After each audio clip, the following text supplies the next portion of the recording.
नमस्कार, मी सायली. सकाळची सुरुवात नेहमीप्रमाणे रांगोळीने झाली. प्रत्येक दिवस हा स्वतःला अधिक सुंदर, समृद्ध आणि आनंदी बनवण्याची एक नवीन संधी असते. आज गुरुपौर्णिमेनिमित्त कथ्थकच्या क्लासचा घुंगरू पूजनाचा कार्यक्रम होता. नृत्याकरता केलेली जी वेशभूषा आहे ती अत्यंत घट्ट बसणारी किंवा अतिशय सैल वाटणारी असू नये.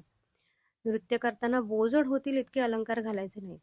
आपल्या व्यक्तिमत्वाला उठाव येईल असे मोजकेच आणि आकर्षक दागिने घालावेत. आवरेपर्यंत अजयनं नाश्ता बनवला. नाश्ता करून माझा कायमचा ड्रायव्हर मला सोडायला आला. हॉलमध्ये पोचताच लाडक्या माऊने स्वागत केलं. खरं सांगायचं तर तिची उपस्थिती पाहून वाटलं आजच्या कार्यक्रमाची पहिली पाहुणी तीच आहे.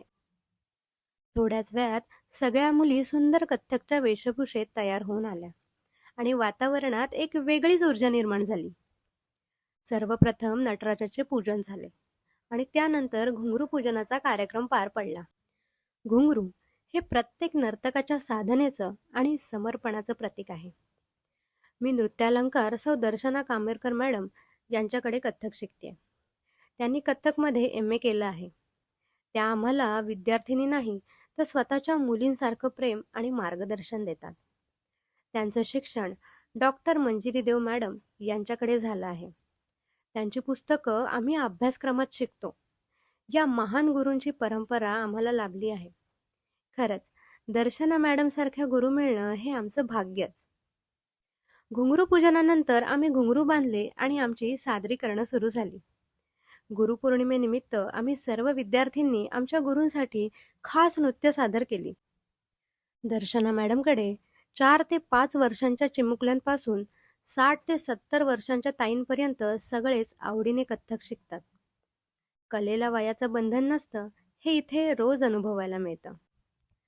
कथ्थक नृत्यशैली ही आपल्या वेगळेपणाने अधिक उठून दिसते ती तिच्या ताडाच्या झाडाप्रमाणे असणाऱ्या उंच हालचाली व उभे राहण्याच्या पद्धतीमुळे आणि स्वाभाविकतेमुळे. अगदी बालवयातच नृत्याचा पहिला धडा गिरवतानाच गुरुकडून सांगितले जाते, पोट पुढे काढून उभी राहू नकोस, पाठीला पोक येतंय, ताठ उभी राहा, कोपरं पाडू नकोस, नजर समोर ठेव, डोळ्यात आत्मविश्वास हवा, वगैरे वगैरे.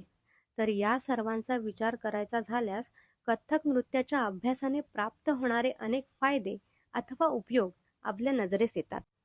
जेव्हा फर्स्ट डे शूटिंगचा होता तेव्हा तिथल्या कोरिओग्राफरनी सांगितलं अख्खा डान्स भरतनाट्यमचा आहे, फक्त शेवटच्या चक्र आहेत त्याच्यासाठी आम्हाला कथ्थक डान्सर हवे.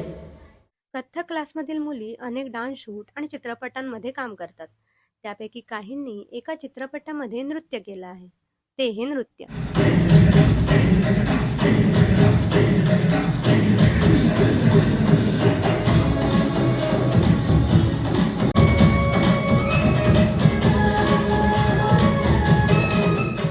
सर्व परफॉर्मन्स झाल्यानंतर आम्ही फोटो काढले, रील शूट केली, खूप गप्पा मारल्या आणि छान आठवणी मनात साठवल्या.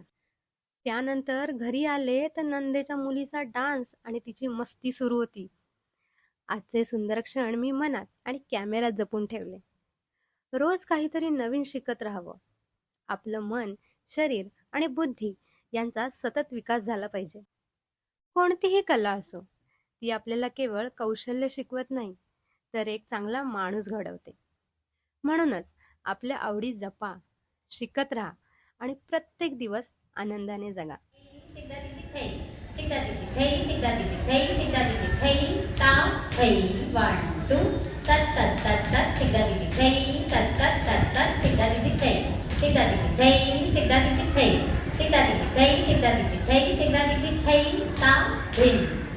धागे तिरकिट तू ना करता धागे तिरकिट धी ना धी.